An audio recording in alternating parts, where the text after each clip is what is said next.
Olá, boa tarde. O Jornal da Cultura, primeira edição, começa agora com os seguintes destaques. Polícia Federal faz busca em gráficas contratadas pela campanha de Dilma Rousseff e Michel Temer em 2014. Investigação do TSE mira possíveis irregularidades que podem caçar a chapa do atual presidente. Sabe aquela vontade irresistível de comer um alimento específico? Olha, mais do que um simples desejo, a causa pode ser um apelo do cérebro para satisfazer uma deficiência específica de nutrientes. Você pode ter dinheiro guardado e nem estar sabendo, hein? Termina na quinta-feira o prazo para retirar o PIS/PASEP. A gente explica quanto é e como fazer já já.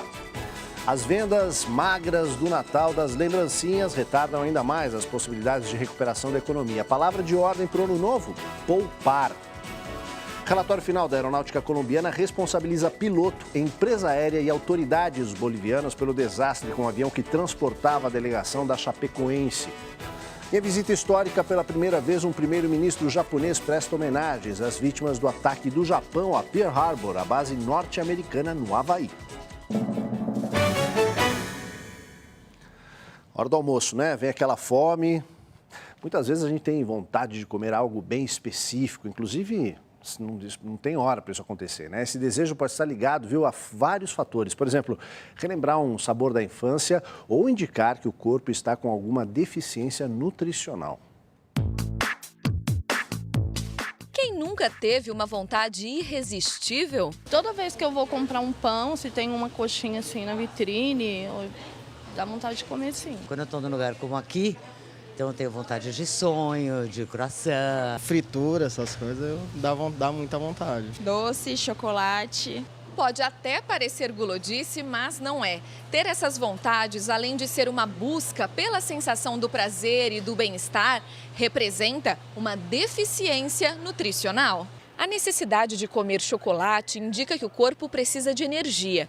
Quando queremos pães e outros carboidratos, geralmente estamos com falta de vitaminas B6 e B12. Quando a gente fala dessas carências, dessas deficiências nutricionais e dessas condições, tanto a nível hormonal, a nível de neurotransmissor, na verdade a gente está falando do metabolismo como um todo. Então são vários processos acontecendo ao mesmo tempo, em que esse indivíduo, muitas vezes, eles acabam tendo um aumento de ganho de peso importante por conta dessas deficiências nutricionais. Outros fatores também contribuem para essas vontades incontroláveis, como o genético, no caso de uma pessoa que belisca alimentos o dia todo, sem contar a microbiota ou flora intestinal, formada por bactérias que ajudam, por exemplo, na digestão. O quanto de bactérias boas e ruins estão em equilíbrio dentro do intestino desse indivíduo, dessa pessoa, porque isso também vai caracterizar no que ela está consumindo. Se ela está consumindo mais alimentos refinados, mais alimentos gordurosos, assim também serão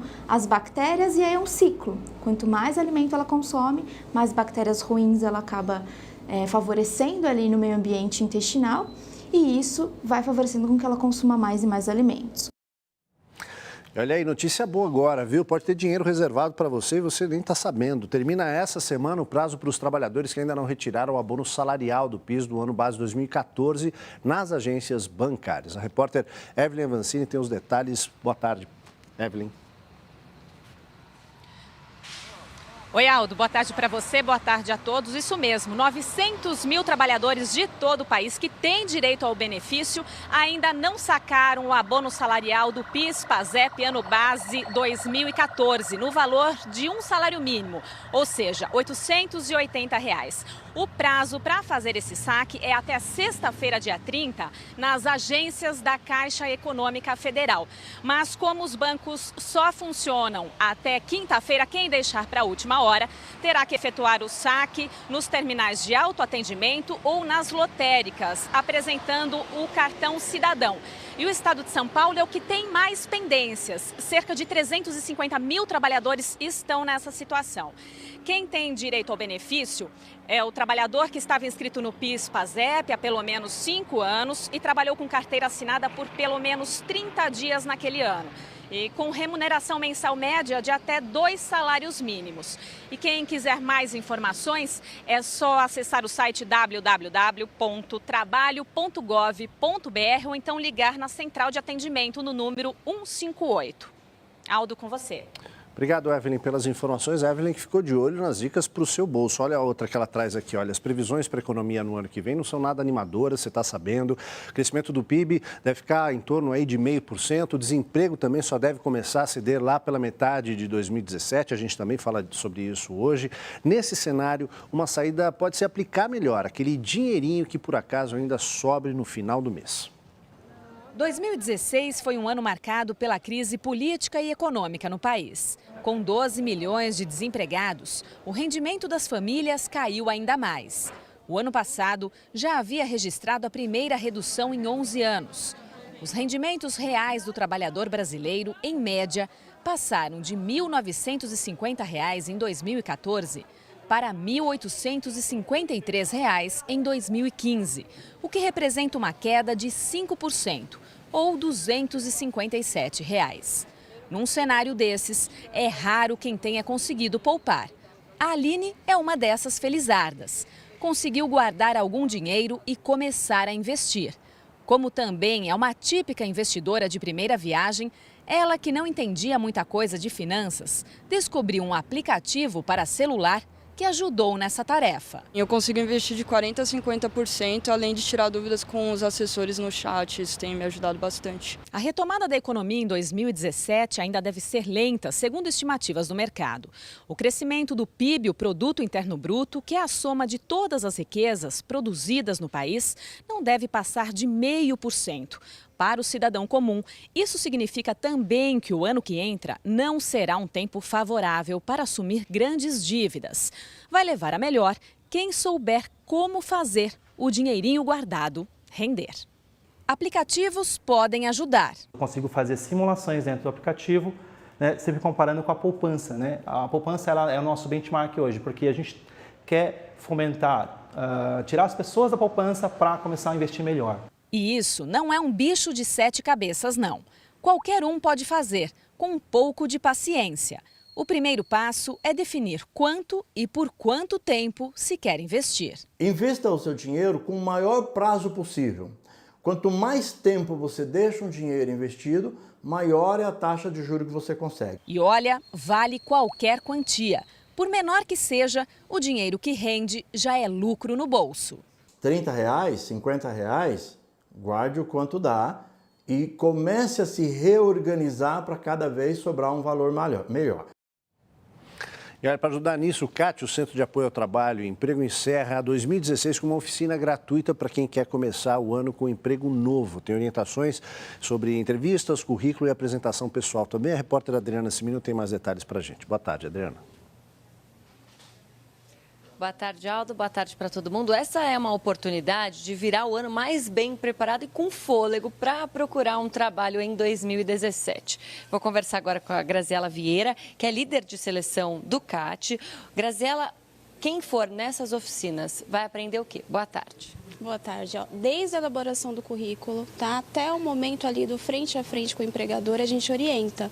Porque hoje nós percebemos que as pessoas têm essa dificuldade, né? Fala de entrevista é um bicho de 7 cabeças, meu Deus, é entrevista. E aí na oficina a gente tranquiliza. Então, o que eu devo responder na hora que me perguntam por que eu devo ser contratado? Quando me perguntam das minhas últimas experiências, como que foi na outra empresa, né? Então a gente tranquiliza a partir dessas orientações. E quem pode participar dessas oficinas e o que deve trazer? A partir de 14 anos, tá? Traz o RG, CPF, carteira de trabalho, número do PIS, se tiver, procura o nosso atendimento, a nossa recepção e pode participar. Todas as quartas-feiras, às 9 da manhã. Tá ótimo, muito obrigada pelas suas informações. Olha, a última desse ano é amanhã, das 9 até as 10 horas. E se você quiser saber em qual unidade essas oficinas vão estar rolando, é só entrar no site prefeitura.sp.gov.br/trabalho alto. Valeu, Adriana. Não deixa para a última hora, não. O ano já acabou, a turma está pensando, olha, vai sair na frente no ano que vem para conseguir uma vaga quem se preparar bem. Porque, olha, a previsão para 2017, falei disso agora há pouco, é aumento do desemprego, viu? Apertem os cintos porque, segundo os analistas, a situação só deve começar a melhorar no meio do ano que vem. O Brasil tem 12 milhões de desempregados. Esse é o número mais recente, que inclui o balanço até outubro. Os setores que mais demitiram foram comércio, construção civil e serviços. Temos 1 ano e 7 meses seguidos em que as demissões superaram as contratações. Mas há um outro dado preocupante divulgado pelo IBGE. 23 milhões de brasileiros estão sem trabalho. Isso inclui os desempregados, os trabalhadores subutilizados e também aquelas pessoas que desistiram de procurar emprego. Nas expectativas mais otimistas, o próximo ano deve ser de estabilização da crise e a geração de vagas pequena. Outros especialistas calculam que só a partir de 2020 o Brasil vai chegar de novo ao pleno emprego. E olha, a gente vai mostrar para você daqui a pouquinho uma pesquisa que escolheu a palavra que define o ano de 2016 aqui no Brasil. Crise foi uma delas, mas outra, uma das mais votadas, foi corrupção. Denunciar esse crime ficou mais fácil, dá até para fazer pela internet. Quem mora no estado de São Paulo pode fazer denúncias de corrupção em órgãos públicos através do Web Denúncia. O repórter Luiz Versuti tem essas informações para a gente. Boa tarde, Luiz. Oi, Aldo. Boa tarde para você, boa tarde a todos. O Web Denúncia é uma ferramenta que foi criada pelo Fórum de Combate à Corrupção no Estado de São Paulo e permite que qualquer cidadão faça denúncias como, por exemplo, lavagem de dinheiro, pagamento de propina ou uso ilegal de função. Sobre esse assunto, eu converso mais agora com o Gustavo Húngaro, que é ouvidor-geral do Estado de São Paulo. Doutor, boa tarde. Doutor, como funciona esse esquema aqui no site do Web Denúncia que o cidadão pode fazer simplesmente de uma forma fácil essa denúncia? Boa tarde, é muito fácil, rápido e seguro. Qualquer pessoa pode acessar o site da Ouvidoria Geral e fazer a sua denúncia de forma, então, a relatar aquilo que tenha conhecimento e que possa caracterizar corrupção, né? Pagamento de propina, alguma situação ligada à irregularidade em contratos públicos, licitações. Basta preencher o formulário eletrônico, que vai aparecer então no site, encaminhar a denúncia, já vai automaticamente para Ministério Público, Tribunal de Contas, corregedorias, órgãos de controle que estão emanados no Fórum de Combate à Corrupção. Então é uma maneira concreta de colaborar no enfrentamento desta mazela que incomoda a todos nós, para que tenhamos um ano novo melhor, com mais transparência, com mais ética. Neste mês, quantas denúncias foram feitas? O instrumento, então, Web Denúncia de Corrupção, foi lançado agora em dezembro. Nós já temos mais de 100 denúncias recebidas. É possível também, ao denunciante, acompanhá-las, ou seja, é um sistema que presta contas ao cidadão e mostra a efetividade das providências adotadas. Muito obrigada pelas suas informações. Para os interessados, então, que quiserem fazer a denúncia, basta acessar o site da ouvidoria, que é o www.ouvidoriageral.sp.gov.br. Eu volto com você, Aldo. Obrigado, Luiz, pelas informações. Você viu aí, ferramenta importante e também deu para ver que é possível fazer a denúncia de forma anônima, basta clicar nessa opção na tela de início ali, né? Com todo esse cenário aí na economia, com a crise, o consumidor acabou gastando menos que o esperado nesse Natal e a queda no setor varejista chegou a 4,8% na comparação com o mesmo período do ano passado. De acordo com o SCPC, Serviço Central de Proteção ao Crédito, o varejo sofreu uma retração de 4,8% na comparação com o mesmo período do ano passado. No levantamento feito pela Associação Brasileira de Lojistas de Shopping Center, a queda foi de 3%. Outro dado divulgado apontou que pela primeira vez em 12 anos, o setor de shoppings teve saldo negativo. 18 mil lojas foram fechadas, uma queda de quase 13% comparado ao ano passado. Os segmentos que mais sofreram com o Natal da crise foram os de móveis e artigos do lar, de tecnologia e comunicação e de eletrodomésticos. Em contrapartida, setores como de cosméticos, de joias e calçados apresentaram alta. Os motivos apontados para essa queda no consumo do brasileiro são a diminuição de renda, a falta de crédito e o aumento do desemprego no país. Os consumidores não estão querendo contrair dívidas. Então, houve uma retirada do mercado, que as pessoas pagam as dívidas, mas as dívidas não são contraídas. E a economia vive de crédito, vive de movimentação. Então, o consumidor está muito reticente, o consumidor está muito consciente e realmente foi um Natal magro para todas as famílias. Comprou bem menos esse ano? Muito menos mesmo. Só o básico. Só para as pessoas mais próximas é que a gente consegue comprar um presentinho, né? Acho que assim que a gente vê que não merece mais, a gente diminui, né? Olha, informação importante, a Polícia Federal faz agora pela manhã buscas em gráficas contratadas pela chapa Dilma Rousseff e Michel Temer na última campanha presidencial. A operação faz parte de uma ação apresentada pelo PSDB no Tribunal Superior Eleitoral para caçar a chapa. Segundo as investigações, as gráficas não teriam prestado serviços, o que indicaria aí fraude e desvio de recursos. Os mandados judiciais emitidos pelo ministro Herman Benjamin do Tribunal Superior Eleitoral, onde corre a ação, não incluem ordem de prisão. Tanto a defesa de Dilma quanto a de Temer negam qualquer irregularidade. Essa decisão, sobre esse caso só deve sair em março do ano que vem. Em caso de condenação, a chapa Dilma Temer será cassada, o presidente Michel Temer terá de deixar o cargo e o TSE deve convocar eleições aí indiretas. Isso se a Lava Jato não chegar ao Planalto antes. Nos dois casos, caberá ao Congresso decidir quem será o futuro presidente do país. Em outras notícias nacionais, a Polícia de São Paulo identificou os dois homens que espancaram até a morte um vendedor ambulante dentro da estação do metrô no centro da cidade. O crime aconteceu na estação do metrô Dom Pedro II, linha 3 vermelha. As imagens da câmera de segurança registraram o momento em que um travesti passa por debaixo da catraca e foge dos agressores. Depois, os dois atacam o vendedor ambulante, Luiz Carlos Ruas, conhecido como Índio. A vítima morreu no hospital. Alípio Rogério Belo dos Santos e Ricardo Nascimento Martins, que são primos e moram no bairro do Cambuci, em São Paulo, estão foragidos e, segundo o advogado deles, devem se apresentar ainda hoje à polícia. O corpo do vendedor ambulante será sepultado hoje, às 4h30 da tarde, em Diadema. A polícia ainda investiga o motivo da agressão. Em Fortaleza, no Ceará, uma bomba de gás explodiu dentro de um posto de combustível no centro da cidade. Um carro era abastecido no momento do acidente. O motorista não se feriu, pois tinha saído do veículo minutos antes da explosão. Parte do posto ficou destruída. Outros carros também foram atingidos. Estilhaços do cilindro de gás foram arremessados a mais de 50 metros, segundo os bombeiros. O dono do posto aguarda o laudo da perícia para identificar as causas do acidente. No Rio Grande do Sul, pelo menos 6 cidades gaúchas deverão passar por novas eleições para prefeito. Em Arvorezinha, Butiá, Salto do Jacuí e São Vicente do Sul, os candidatos que receberam a maioria dos votos tiveram os registros cassados, com base na lei da ficha limpa, que impede a candidatura de pessoas que tiveram condenações judiciais. Já em Gravataí, o candidato mais votado teve os direitos políticos cassados, depois de ter sido condenado em 2012 por improbidade administrativa, quando esteve à frente da prefeitura da cidade. O mesmo aconteceu em São Vandelino. As novas eleições serão realizadas no dia 12 de março de 2017.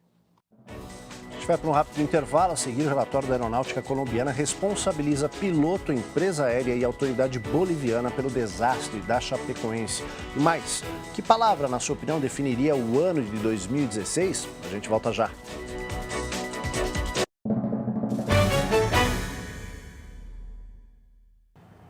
Teve um probleminha, mas estamos de volta agora com as notícias internacionais. Crise derruba ministro da Fazenda na Argentina.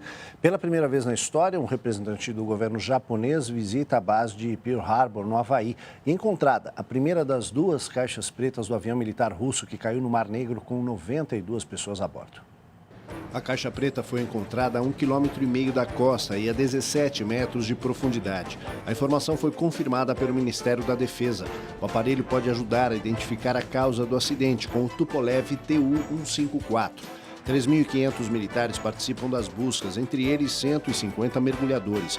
O avião caiu no Mar Negro 2 minutos depois de decolar do aeroporto do balneário de Sochi. A bordo, membros do Coral do Exército Vermelho que iriam à Síria para se apresentar às tropas que apoiam o ditador Bashar al-Assad. Dos 84 passageiros e 8 tripulantes, apenas 11 corpos foram localizados até agora. Na Índia, avião com 154 passageiros e 7 tripulantes saiu da pista do aeroporto de Goa quando se preparava para decolar em direção a Mumbai. 15 pessoas ficaram feridas. O avião da Jet Airways derrapou e deu um giro de 360 graus antes de parar na grama, do outro lado da estrada que leva ao aeroporto. Autoridades investigam se a causa foi falha humana ou pane mecânica. No Havaí, o primeiro-ministro japonês Shinzo Abe faz visita histórica ao Memorial das Vítimas de Pearl Harbor, cenário do ataque do Japão à principal base naval norte-americana no Pacífico.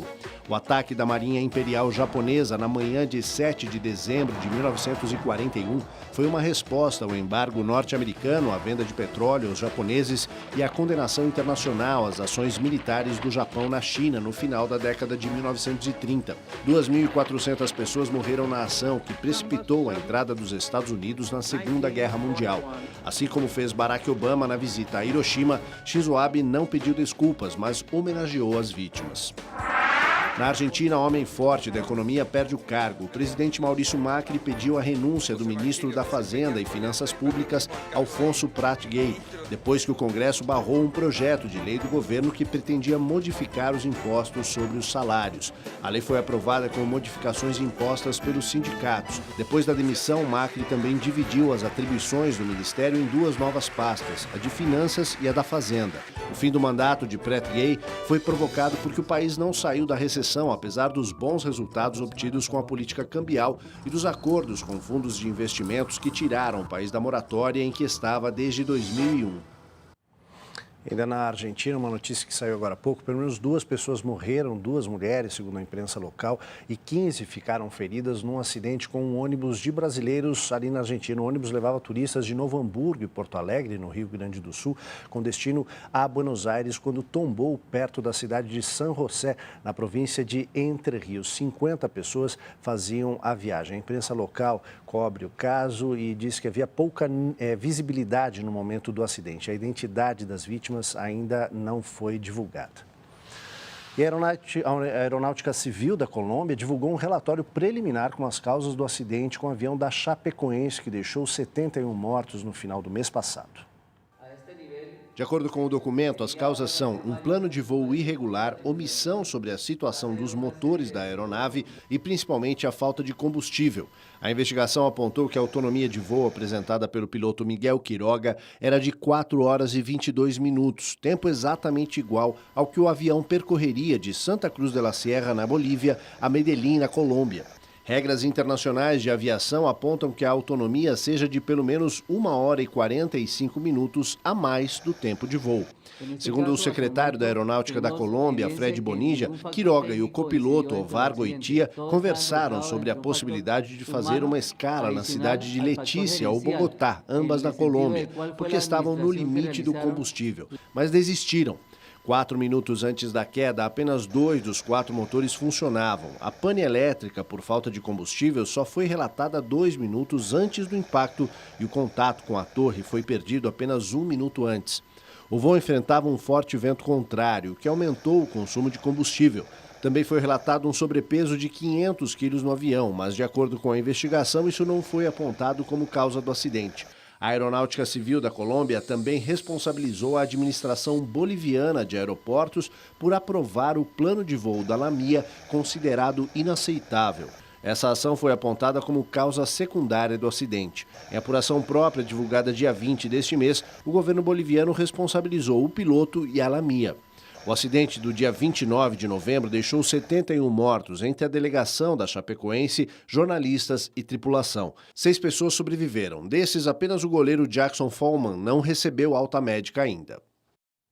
Qual palavra representa para você o ano de 2016? Essa pergunta é respondida todos os anos em vários países. Desta vez, brasileiros participaram da pesquisa e, entre tantas opções, elegeram uma que melhor sintetiza o ano que está terminando. Quem troca mensagens por aplicativos ou redes sociais sabe que muitas vezes aquela notícia alarmante é apenas um boato. Já recebi sim, mas a maioria até já sei se é falsa ou não, até pela forma que é escrita, né? Normalmente acontece bastante, né? Só que você tem que verificar suas fontes, né? A tecnologia facilitou a circulação de notícias falsas, que podem influenciar decisões. Não é à toa que americanos e ingleses escolheram como expressão do ano post-truth, que em português significa pós-verdade, boatos que pesam mais do que os fatos. E por aqui, que palavra resumiria 2016? Foi um ano complicado. A palavra seria complicada. Acho que corrupção, né? Foi a palavra que foi mais falada. Dificuldade. A edição mais recente do Vocabulário Ortográfico da Língua Portuguesa, o nosso dicionário oficial, feito pela Academia Brasileira de Letras, tem 381 mil verbetes. Entre essas milhares de palavras, uma foi escolhida para definir o ano que está acabando. Indignação recebeu voto de 4 em cada 10 brasileiros numa pesquisa feita com 1.000 pessoas por uma consultoria especializada em gestão de causas. Concorreu com desmoralização, bolhas, desafio e zika, que na gíria significa algo ruim e também é o nome do vírus transmitido pela picada do Aedes aegypti. Desafio por conta de tudo que a gente viveu. Bolha de opinião, o mundo vivendo em bolhas. Então, realmente, as 5 palavras finalistas escolhidas pelo corpo de jurados já demonstrava que viria uma palavra de cunho negativo. No dicionário, a palavra campeã significa revolta, sentimento de oposição, de cólera, provocado por uma circunstância injusta, indigna ou revoltante. Para os brasileiros, 2016 teve motivos de sobra para essa escolha. Essa briga toda política, esses interesses, jogo de interesses, esses conchavos todos. O povo está um pouco pobre, então isso dá muita decepção para a gente. Nós temos muitos motivos para indignação, mas eu acho que a palavra legal para esse ano que está iniciando agora é esperança. Sem dúvida, né? Esperança para que essa indignação se transforme em atos concretos para que o país de fato melhore, principalmente para os mais pobres. O Jornal Cultura, primeira edição, fica por aqui. Agora você acompanha o JC Debate. Eu espero você amanhã aqui ao meio-dia. Até lá.